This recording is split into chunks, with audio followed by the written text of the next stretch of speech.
ایک دفعہ کا ذکر ہے۔ ایک چھوٹے اور پیارے سے قصبے میں جینیفر نامی ایک عورت رہتی تھی اور اس کا وفادار کتا لیزا ہمیشہ اس کے ساتھ ہوتا تھا۔ جینیفر نے لیزا کو اس وقت اپنایا تھا جب وہ ایک چھوٹا سا پلا تھی، اور اس دن سے وہ دونوں ایک دوسرے سے الگ نہ ہوئے تھے۔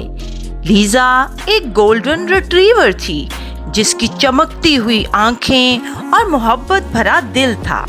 وہ ہر وقت جینیفر کے ساتھ رہتی، چاہے وہ پارک میں سیر ہو، گروسری سٹور کا چکر ہو یا گھر میں صوفے پر آرام کرنا۔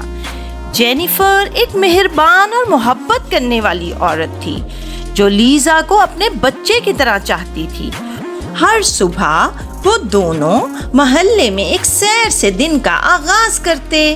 لیزا خوشی سے جینیفر کے ساتھ چلتی، اس کی دم خوشی میں ہلتی رہتی۔ قصبے کے لوگ اکثر مسکراتے اور ہاتھ ہلاتے کیونکہ وہ جانتے تھے کہ جہاں جینیفر ہوگی وہاں لیزا بھی ساتھ ہوگی۔ ایک سردیوں کے دن موسم نے اچانک کروٹ بدلی۔ ایک بڑی برفانی طوفان کی پیشن گوئی کی گئی اور جلد ہی قصبہ سفید برف کی ایک موٹی چادر میں ڈھک گیا۔ جینیفر تیار تھی، لیکن لیزا نے پہلے کبھی اتنی برف نہیں دیکھی تھی۔ جب وہ پہلی بار باہر نکلی تو ہچکچائی، سرد نرم زمین کو اپنے پنجوں کے نیچے محسوس کر کے حیران ہوئی، لیکن جینیفر نے اسے تسلی دی، ایک ہلکی تھپکی اور نرمی سے ہمت بڑھانے والے الفاظ کے ساتھ۔ لیزا نے برف میں اپنے پہلے قدم رکھے اور اس کے پنجوں کے چھوٹے نشانات پیچھے رہ گئے۔ ایک طوفان جاری رہا تو جینیفر کے گھر کی بجلی چلی گئی۔ گھر سرد ہونے لگا اور جینیفر کو پتا تھا کہ اسے لیزا کو گرم رکھنا ہے۔ اس نے گھر میں جتنی کمبلیں مل سکتی تھی جمع کی اور بیٹھک میں ایک آرام دہ جگہ بنا لی۔ لیزا جینیفر کے قریب آ کر لیٹ گئی، محفوظ اور محبت کا احساس کر رہی تھی۔ اس رات وہ دونوں ایک دوسرے کے ساتھ لپٹے رہے اور جینیفر لیزا کو گرم دنوں اور ان مہمات کی کہانیاں سناتی رہی جو وہ طوفان کے بعد کریں گے۔ اگلی صبح برف باری رک چکی تھی، لیکن سڑکیں ابھی بھی برف اور برفانی تہوں سے ڈھکی ہوئی تھیں۔ جینیفر کو معلوم تھا کہ باہر جانا محفوظ نہیں تھا، لیکن اسے یہ بھی پتا تھا کہ لیزا کو تھوڑی ورزش کی ضرورت ہے۔ اس نے فیصلہ کیا کہ گھر کے اندر ہی ایک چھوٹی سی مہم جاری کی جائے۔ اس نے بیٹھک میں مختلف جگہوں پر ٹریٹ چھپا دیے اور لیزا خوشی سے انہیں ڈھونڈنے لگی۔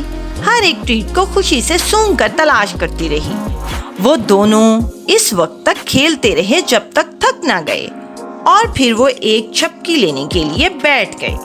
لیزا کا سر جینیفر کی گود میں آرام کر رہا تھا۔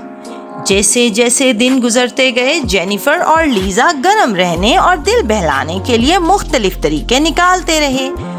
وہ کھڑکی کے قریب بیٹھ کر برف کے گرتے ہوئے گالوں کو دیکھتے، یا جینیفر لیزا کو کہانیاں پڑھ کر سناتی اور لیزا ایسے سنتی جیسے وہ ہر لفظ کو سمجھ رہی ہو۔